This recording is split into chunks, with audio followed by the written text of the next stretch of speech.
I think that a lot of young people feel misunderstood, and I think they feel unfairly labeled as lazy or self-absorbed or selfish or whatever. And I don't think that that's true. I think it's really hard to be that age today because of the economy, because of the labor force, because of everything that's going on in the world.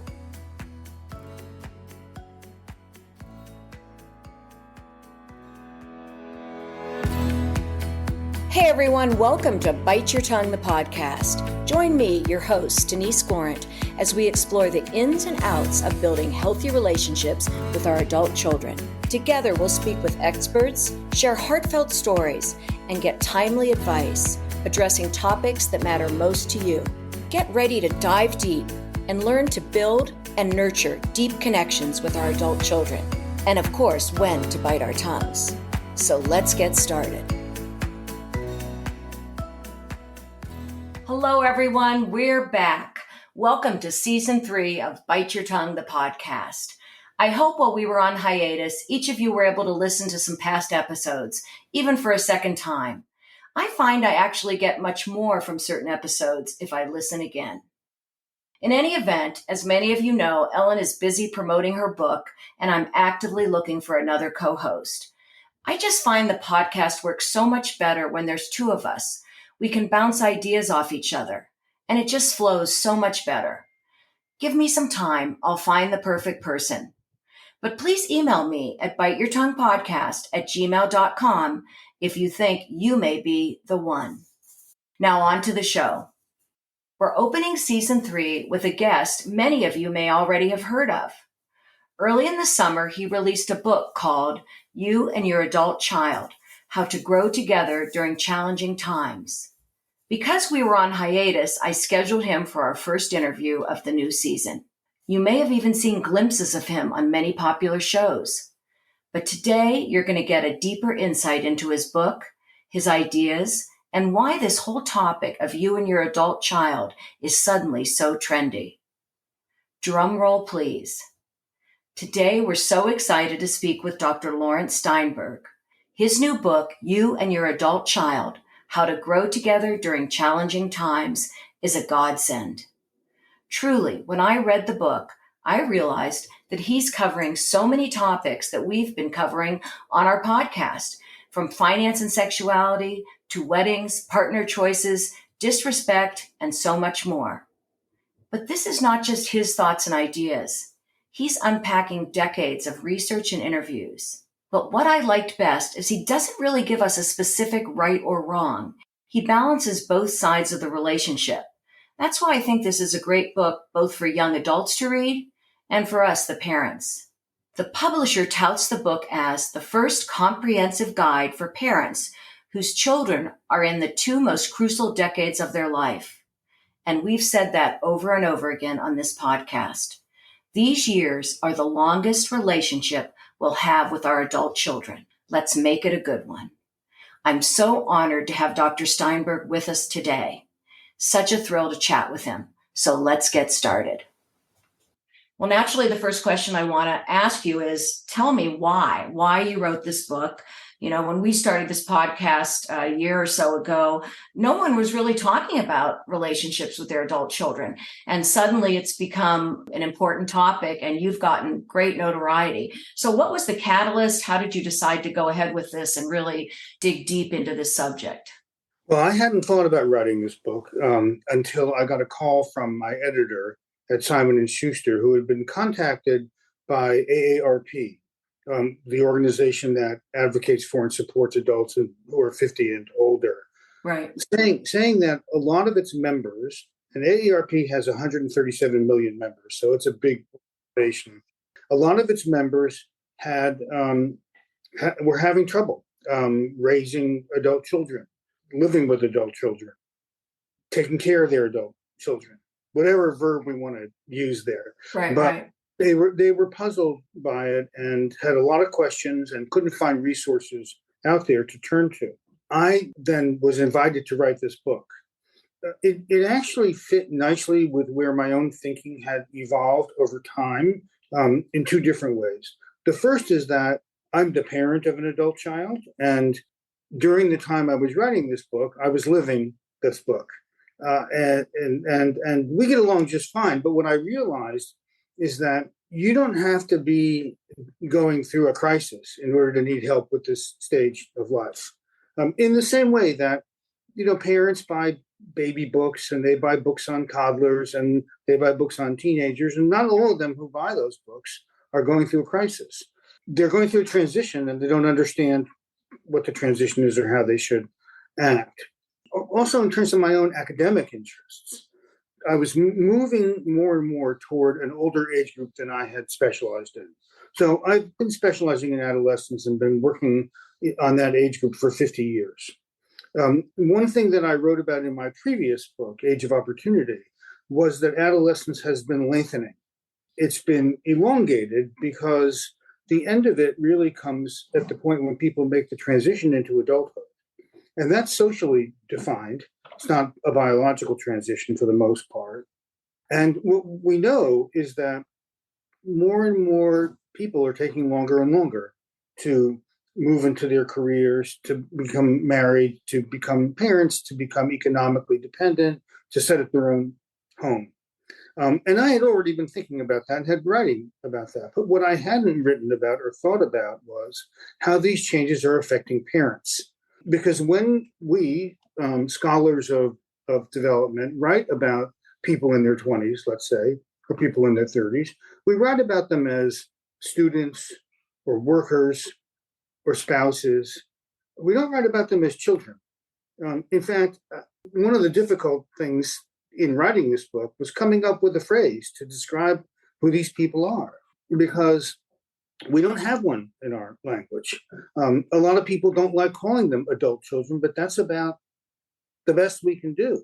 I mean, we could say adult sons and daughters. That's a little cumbersome to have in the title of a book.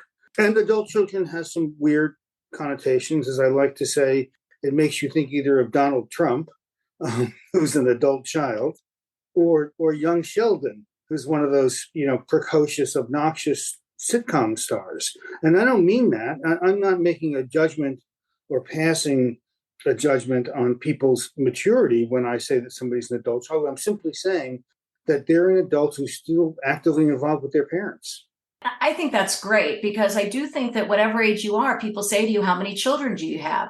They don't say, how many adult sons or daughters do you have? So whatever age you are, I don't care if you're 80, if for some reason your parent's alive, you're still a child to that adult parent. And think about it when you read an obituary. They say they leave behind blah, blah, blah, and 4 children. Right. But what I really liked what you said was, and I loved your, no one can see this because it's a podcast, your expression when you said, I have one adult child, and everyone does this. We get along fine. It's like this sort of, I didn't write this because I had problems, but that's what I love that you said. This isn't about people that are just have deep problems and their kids. This is us learning a new transition in parenting, one that hasn't been approached before. And so I really love that you said that. But you wouldn't know that. So one of the first things I did once I agreed to do the book, as most authors do, I wanted to see what else was out there. I went to bookstores online and in person, and what's out there are books written by and for parents who are estranged from their adult children. And so if you were to judge the situation only by looking at what's been written already, you would think that everybody was having a tough time raising their adult children. And some of them weren't on speaking terms with them. And we can talk about that if you want. I mean, I think that whole issue, estrangement, which is a serious one, has been really overstated in terms of its magnitude. My guess is that, like me, most adults with adult children get along with them fine, but have issues that they need help with, and they have questions that they haven't confronted before. Right. A big part of the book is discussing how times have changed in ways that transform the parent-child relationship. And that's exactly my next question. You talk about challenging times. What does that mean? You say in the book towards the end, if there's one crucial takeaway from the book, It's that parenting an adult child today is very different than it was a generation ago. This has left many parents perplexed about their relationship with their adult children. Can you explain this and the factors that contribute to it? Because I think we'd all be interested to know that for sure. Sure. Well, we used the term, we meaning my editor and I, used the term challenging times to mean two different things. One is that it's a challenging time for the relationship, period. The second is that it's a challenging time in history that affects that relationship in ways that were not present previously. And so by that, I'm talking about a couple of things. The first is that because it's taking longer for young people to make the transition into these adult roles, so they're staying in school longer, for example. Each of these transitions, when it gets slowed or delayed, has cascading effects. If you stay in school longer, then you're putting off earning money. If you're putting off earning money, then you have to get money from somewhere, and it's probably your parents. And so many parents now find that they're helping to support their kids for a far longer period of time than they expected. And by the same token, many kids are finding that they're having to depend on their parents for a far longer period of time than they expected. And that's one way in which it's changed. And as we'll discuss, this combination of economic dependence but emotional independence is a very challenging one for families to navigate. So that's one way. A second is the incredible increase in the cost of housing. I mean, housing, whether you're talking about rent or purchase, housing has gone up 5 times faster than salaries have. And so more and more young people are having to either depend on their parents to pay for or subsidize their housing, or to move back home with their parents. So, as I note, we have the highest proportion of people in their 20s living at home as we've ever had in modern times. Right now, it is the most common living arrangement in America for people in their 20s is to live with one or both of their parents. That was never the case at any point in time in the 20th century, even during the height of the Great Depression. It wasn't even the case toward the end of the 19th century. So in America, at least, it's very unusual. And because it's unusual and because it's new for lots of families, nobody knows what the rules are. Nobody knows what the guidelines are. Nobody knows how to navigate this. And it's not the same, as I explained, as when your college student returns home for summer vacation or for Christmas break. So what are the expectations that you have and that the adult child has for living together? Everything from the mundane, like, are they expected to do household chores? Are they expected to be at dinner every night? To the kinds of things that we don't talk about. Like, what if they want to have an active sex life? They're having a sex life down the hall from their parents. Their parents, as parents, we don't like to think of our children as sexual beings. I should say that our children don't like to think of us as sexual. I was going to say, I think that goes both ways. It does go both ways. But it's a little too close for comfort, to know that your son or daughter has just come home with somebody that they maybe met that night and that they're planning on sleeping together, 2 doors down the hallway. As somebody said when I was doing a talk show, and somebody said, I don't want to come down to breakfast and find some dude sitting in his boxer shorts at my kitchen table. And so I think that probably doesn't happen all that often, but you get the point. Yeah, but what do parents do? I mean, we can talk about it, but what are the steps they take? I mean, internationally, kids have been living with their families. In Italy, it's a normal thing. In China, it's a normal thing. The grandparents raise the kids, and no one seems to have a problem. Right. I just want to ask something, go back to, kids are in school longer and that sort of thing. Do you mean getting further degrees, or also some kids aren't able to finish school in 5 or 6 years? And is that part of our parenting error? Have we been too indulgent as they've been growing up and paying for college, and okay, well, they don't make it through in 4 years, we'll make it through in 5. Is it partying going on? Where do they have to step to the plate and say, you know what, you either get through in 4 years or figure it out, bud? I mean, what is that? How does this play into it? Well, both of what you said turn out to be true. So it is taking students longer to complete a bachelor's degree. There's no question about that. In fact, we insist on calling it a 4-year degree, and it's not a 4-year degree for the majority of people. So more people take more than 4 years now than 4 years or fewer. And so we have to stop thinking of it that way. Now, why that is, there are a number of reasons for it, some of which are out of the control of the students. So, for example, at my university, Temple University in Philadelphia, big school, 30,000 or so undergrads, there are requirements for graduation. To be a psych major, you have to take a certain number of courses. Well, we might be understaffed as a department 1 year, and we may not be able to offer all the courses that students need in order to graduate. And this isn't unique to my university. This is across the country. And then if students decide into their careers as students to change majors, and then they might not be able to complete the requirements for the new major within 4 years. Now, the question that you raise, and it's a very good one, is how long are parents supposed to be paying for this? And on top of that, we know that more and more jobs require more education than they did in the past.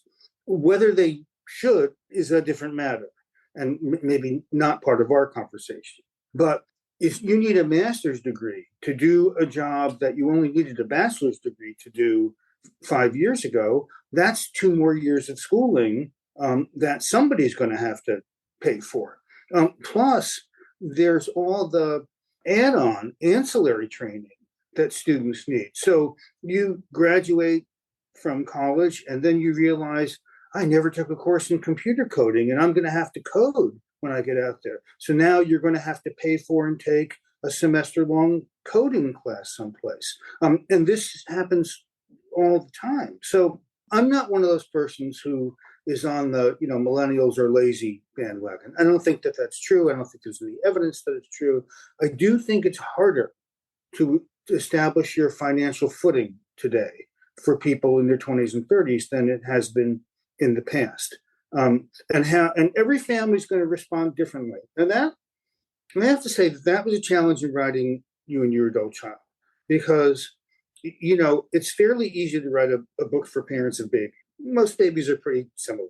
I mean, you don't have to adopt different diapering techniques, for different babies. But once you get to be in your 20s or even 30s, I mean, life just varies so much from person to person.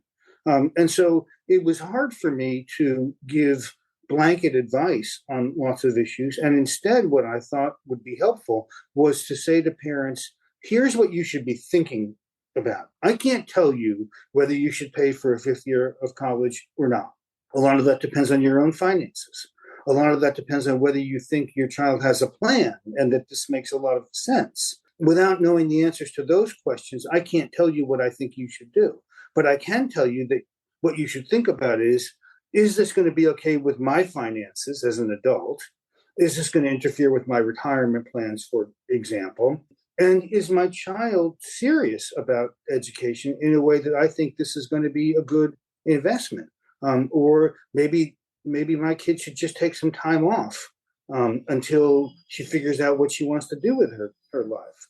So sorry for kind of winding around a little bit here, but it is linked to the earlier question you asked about challenging times. Because the other thing that makes these times challenging is the fact that this generation of parents was super involved in their kids' lives from the beginning. Get-go. Mm-hmm. Choosing a preschool was life or death. Going to every back to school night with notebooks to write down everything the teachers said. Standing on the sidelines and screaming at all the soccer games. I said, I don't think I wrote this in the book, but I gave a talk in which I said, wanting to be the cool parent who has relationships with all your kids' high school buddies, being involved in the college application process, writing the college application essay. And so a lot of these parents are used to being really, really involved.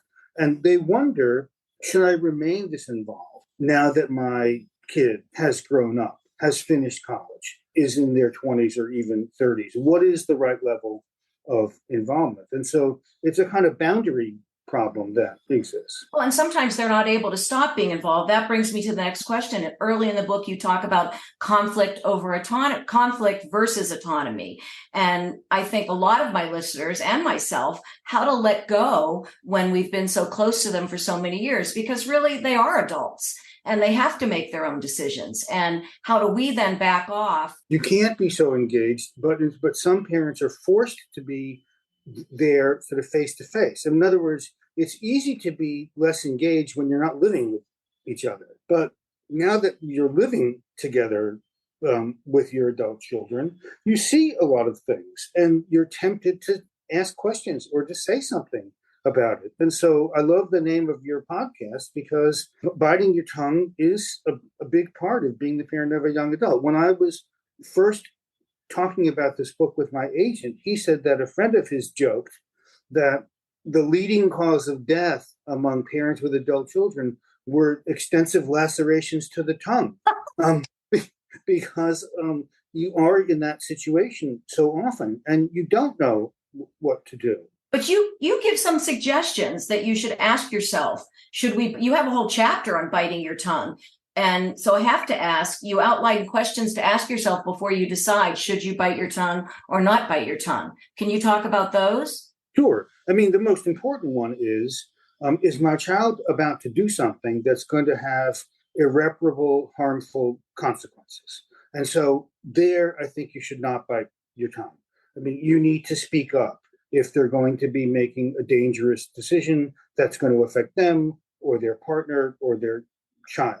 So let's say that you've cleared that and you decide this isn't a dangerous decision. It's just one that I'm not happy with. Well, is it just a matter of taste and you and your child have different taste?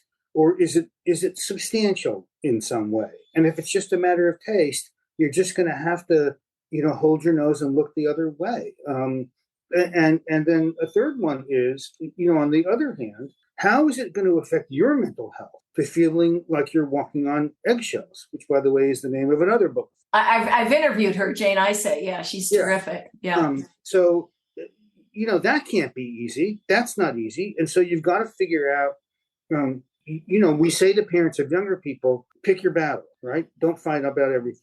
And I would say, with respect to biting your tongue, pick carefully the times when you're not going to bite. But, as I say in the book, generally speaking, if this is not a dangerous, harmful, irreparable decision, don't offer advice unless your child asks for it. How can we develop a friendship rather than this, give and take? And I try very hard to say the right things all the time, but I mess up here and there.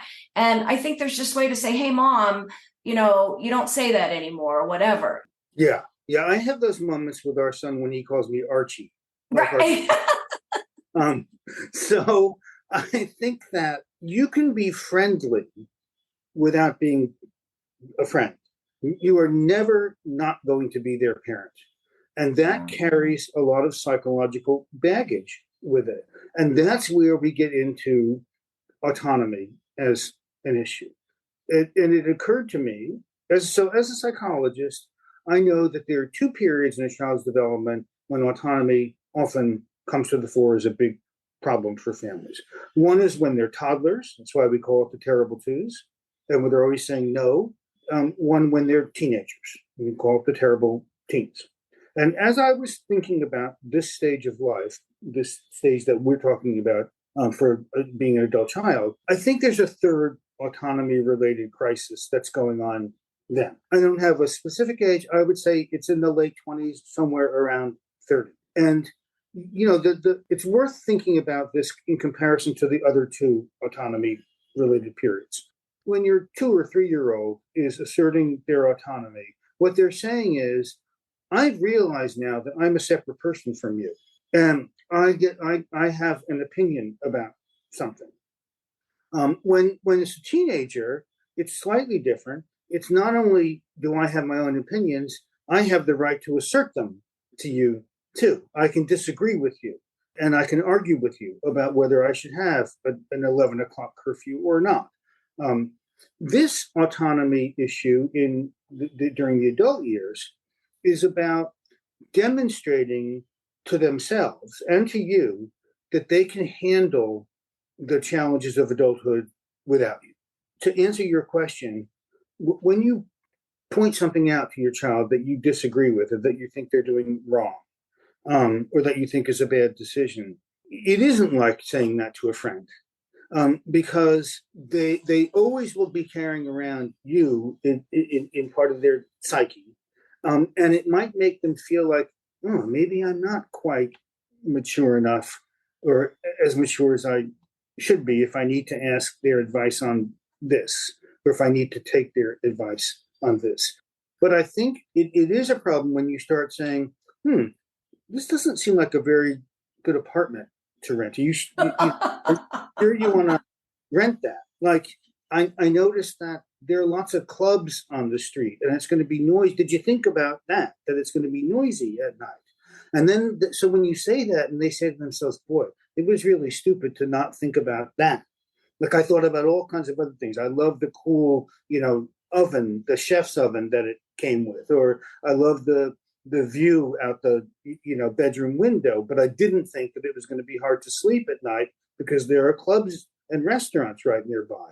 And then I think that makes them question themselves. In a way, if their friend said the exact same thing to them, it wouldn't make them question their maturity or their competence as a person. But because mom said it or dad said it, I think it has that effect. That's why. So I also think sometimes we don't always know what's right or wrong. Possibly that rental with all the clubs around is exactly what the kid wants. So I hesitate a lot to give those kinds of even work advice. I'm not sure we know what the work life is like nowadays. It's changed completely. So even when we think they're making a mistake, I might say in my day, I would think about this, but things are so changed. You really need to depend on your own opinion or whatever. I might offer it in a sort of a backpedal way. So that's why I think that the middle ground in lots of these situations is to ask a question rather than to give advice. In other words, you can say, lots of people think that it's important to see a place both during the daytime and in the evening before you make a decision to buy it, because the environment may be very different. Just saying that maybe you should think about doing that. Or, I've never worked in the kind of office that you work in, but sometimes this following kind of thing comes up, and I wonder, is that something like what's going on here for you? But I think that asking the question serves two different purposes. The first is, in a way, it helps you give advice in a way that doesn't sound like you're giving advice. Mm-hmm. And secondly, it may actually help clarify something in their own mind that they hadn't really understood or that they'd been confused about. Now, it also goes back to something we talked about earlier about how involved today's parents of adult children have been. There isn't a single house that I purchased or that my wife and I purchased that my parents even saw before we purchased it. So there was no opportunity for them to weigh in on it because I didn't need them to weigh in on it, and it wouldn't have mattered. True. Right? But I think today, and this also then gets tangled up with the finances. A lot of parents are helping with down payments and houses. And I think that, and as you know from having read the book, this is a topic that I raise in a couple of different realms. And this is the question that parents wonder about.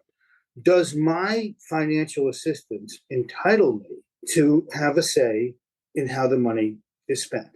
Whether it's the choice of a house or the choice of a car, or if I'm subsidizing my kids, month to month expenditures, do I get to know how they're spending their money? And, I'm sure it's a common situation. Because I know we have a lot of friends who help their children out monthly, not for something specific, but maybe they give them $200, $300, $500 a month. And then they discover that their kids are going out to, expensive restaurants to eat. And you start to think, well, I thought you said you needed the money. Obviously, you don't need the money if this is what you're spending it on. And so then where do you draw the line about speaking up or biting your tongue when it comes to that kind of issue? Well, what do you do in that situation? You write a whole thing about that, about This parents who were lending their daughter money and then finding out the kid was planning a trip to Scandinavia. What do you say? How do you approach that? I think that I wouldn't do it when there's one when there's one expenditure that bugs you, But I think if it's a pattern, I think you say something like, from a distance, it seems like you don't need as much help from us as we've been giving you. Should we discuss, a new amount? And if they say, what are you talking about? If they get all huffy, about it, then I think you can say, seems like you're going out to eat a lot when you could be bringing stuff home from the grocery store. But I know, right? Those are hard conversations. Really That's really judgmental. It's very judgmental. And as I say in the book, just because you're helping your child doesn't mean that this should mean that they can never go out to dinner. Right. That's a hard, yeah, exactly. But I think you just have to sort of do it softly without pointing to something specific. It turned out in that story about the young woman who was taking a vacation with her partner to Scandinavia that her partner's mother had given them the airplane tickets as a birthday present. And of course, the young woman's parents didn't know that. They thought, well, she's spending the money we're giving her on, going to Sweden for the month of August. Well, that turned out not to be the case. And they also said, we stopped going to Starbucks for our morning coffee. And we realized how much money you can save if you don't have coffee out every morning and every coffee break. So, you may not know where the money is coming from that they're using for things that you think are extravagances. And after all, it's a matter of bookkeeping, isn't it? I mean, if you give your child a subsidy to pay for daycare, you're not actually writing the check to, maybe you are, but most of the parents are giving the money to their kids and just assuming that they're spending it the way that they're saying they were planning on spending it. And, as I say, the relationship has to be based in trust, right? From the beginning, you have to say to your child, we can help you out to this extent, but I'm going to trust you that when you no longer need the money or when you no longer need as much, you're going to come to me and tell me that. And if you can't trust your child to do that, I would say you've got bigger problems than figuring out the finances, because the relationship has to be grounded in trust. Yeah, that makes sense. We're talking about finances, so I'm going to bring this up. One listener wrote, my son has lost his job. He has 3 children. They've never managed their money. If I don't pay their rent, they'll be homeless. I don't see he or his wife spending money wisely or even trying to get a job. What do I do?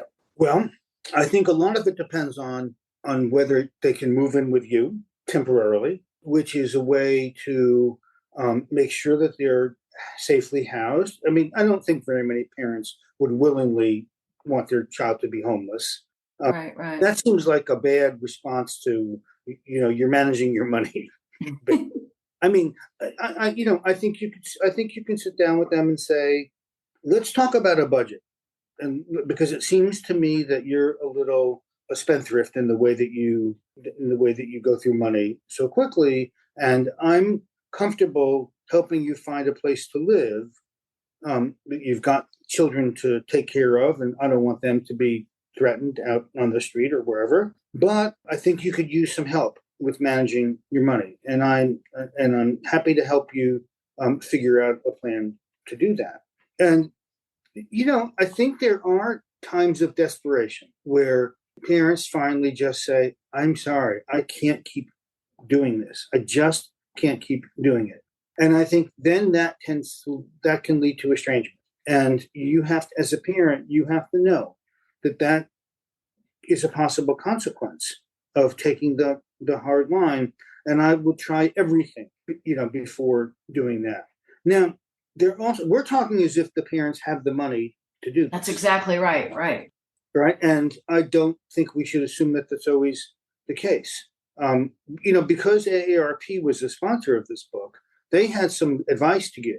And I tried to be compassionate to both generations in the book, and I hope I was able. I think you were. I think it's a good book for both generations to read. Yeah. The AARP said you should never give your child money if it threatens your health or your retirement or your plans for the future. And so there are parents that can't afford to do everything that their children need them to do. And I'm not a financial advisor.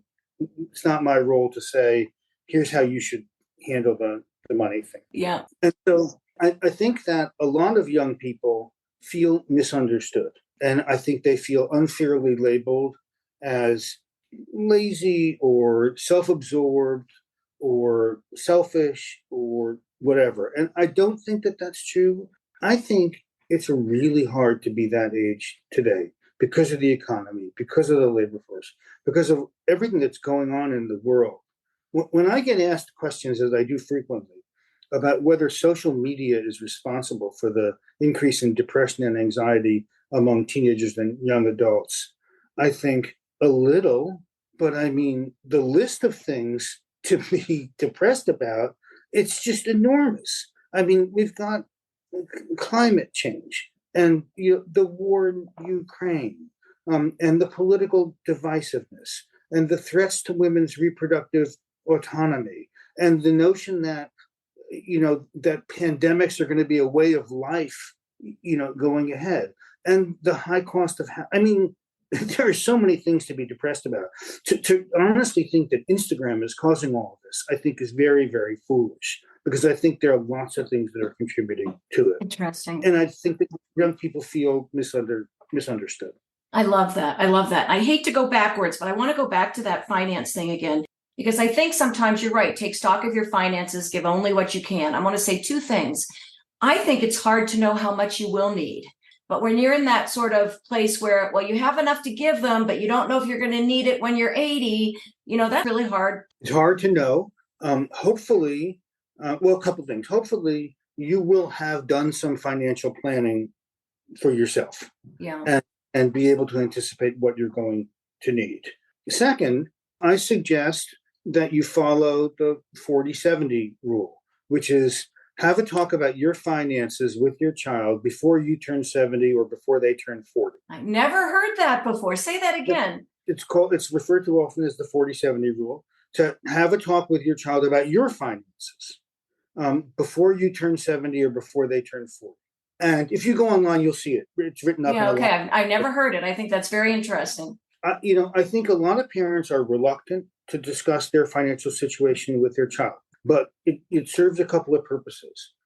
First of all, it answers some questions that your child may have about what kind of help you're going to need as you get elderly.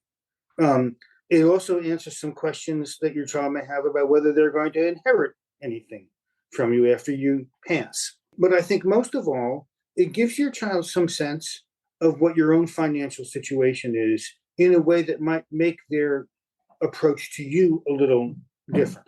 And so if they understand that you have trouble making ends meet each month because between Social Security and your savings, and your pension, you don't have enough, or you only have a little bit more than what you actually need, your child will understand that. Remember, you're not talking about a 5-year-old who's in the toy store saying, buy this for me. You're talking about somebody who's 30 years old, who understands what it's like, to feel a financial crunch.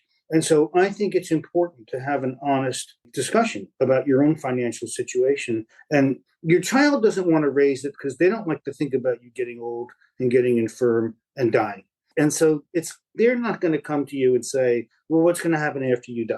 I mean, but you're going to have to let them know what the plan is, I think. Right. So we've been talking a long time, and I want to get to marriage and grandchildren. And you said you wrote about how your relationship with your child changes when they marry. Can you talk about this and what parents of adult children need to know sort of about when their child takes on a life partner and how their role changes and what things they can do to make it a positive transition? Yeah, there's a lot to say about this.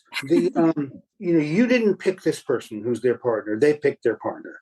And you may not have cared for this person, but you've got to figure out a way to get along with this person. Because in healthy families, your child is going to take that person's side if something comes up. And your child is not going to bail on that person in order to please you as their parents, period. I mean, if that's happening, something is the matter with their marriage or their relationship. So you've got to find a way to meet this person in some way that's going to be acceptable to both of you. There's nothing that says you have to love this person. There's nothing that says you have to be, close friends with this person. But there is something that says that you and this person share a common interest, which is your kid and your kid's well-being. And your kid's well-being is going to be threatened if you are constantly on the outs with their partner. If that's happening, I think the first step would be to talk to your kid about it and say, did I do something wrong that's making him, distance himself from me? Because if I did, I'd like to correct it. Or it's not going as well as I had hoped it would go. Do you know what's going on? And maybe you can get to the bottom of it. So that's the first point. The second point is that as a couple, your kid and their partner are going to have to make their own compromises. And they may make decisions that you don't like that they're making because it was the partner's influence over that. And as I say in the book, one of the wonderful things that comes out of a good romantic relationship is the fact that you are influenced by and you do learn from your partner. And so your child may make decisions that you think, I don't know where they got that idea. They didn't get it from me. Well, maybe they got it from their partner, and maybe that's not such a bad thing. And you don't know how many of the things they're doing as a couple that their partner's not crazy about, but it was a situation in which your kid had the final decision. So I think you need to do to keep the peace. Now, I'm very fortunate. My wife and I get along very well with our daughter-in-law. We can spend time with her without our son being there, and things are great, and we love her, and she loves us, and we're very, very lucky in that respect. Not all parents have that. You want to be able to sit next to them at Thanksgiving and not give each one the cold shoulder. It's only a meal, and maybe you don't have to see them all that often, but you've got to make the peace. Do you think we become a little bit secondary? I sort of feel like we have to realize we're no longer there, what they call it. I'm getting old and losing my mind too. We're not there. Yeah. They're touched on. Yeah. And Yeah. that's as it should be. I mean, I would frankly worry if my child were married and just kept coming to me all the time with things that I think could be discussed with their partner. I mean, I would worry that something wasn't quite right. And, you've already had a taste of this when your high school age kid had a serious boyfriend or girlfriend, and all of a sudden you felt like you were the third wheel there. Not quite as much when they get married. They have their own house. They're financially, they're really their own unit now. Yes, that's true. That's true. Yeah. But you've had some practice at being, the second most important person in their life I guess. I feel like when they really have their own home and their own spouse, and especially let's get to grandparent, they have their own child, they become the primary unit. Yes. We are no longer the primary unit that we were before. Yeah, right. So let's get to grandparent before we wrap up. I don't have grandchildren. Many of my friends and listeners do. And they tell me it's pretty hard. They're biting their tongues all the time. All the time. All the time. So even more than they do. So tell us about that, I guess. How do you become a good parent and helpful, non-intrusive grandparent? Well, the first is to understand that parenting advice changes generationally, right? And so you may see your child do something that you think, oh my God, I would never have done it. And then you may find that this is exactly what their pediatrician told them to do. Or that this is exactly what the guru, whose parenting book is the most popular parenting book, says you should do. Or it's exactly what your friends what their friends tell them to do. And they would think that how you raised them was crazy in retrospect. And so a big difference that I joke about in the book is that I, as a parent, I refer to Dr. Spock a lot and Penelope Leach a lot, and they were my gurus. And they were very relaxed. In fact, Spock begins his book with the famous sentence, trust yourself. Now, if you were to open up the equivalent book today, the first sentence might be trust the data, because parenting has become very data driven. And so kids today keep very detailed log of how much their child eats at every feeding, and how many minutes their child sleeps at every nap, at what time they were put down, at what time they got up. I mean, it's all recorded. There are so many apps that you can download onto your phone to do this. It looks crazy to parents like us who trusted ourselves, right? I mean, to me, you put your baby down when your baby seemed tired, and you picked your baby up when they woke up from sleep. And you didn't write down, you fed them when they were hungry, and you stopped feeding them when they didn't want any more food. And it wasn't more complicated than that. And what I say in the book is, first of all, recognize that. And secondly, you know what? Doesn't really matter. There are lots of different ways to be a good parent. And, I mean, if your kids are being abusive or neglectful, you've got to speak up. But if they're doing things like this, that you don't like the way that you think that they're too permissive, or you think that they're too strict or whatever, just leave it alone. It's not going to affect the way your grandchild turns out. And all it's going to do is distance you from this part of their life.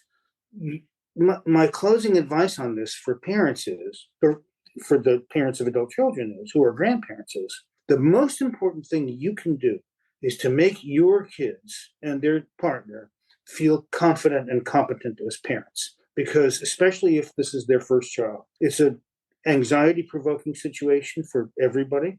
It is a difficult situation. You are sleep deprived.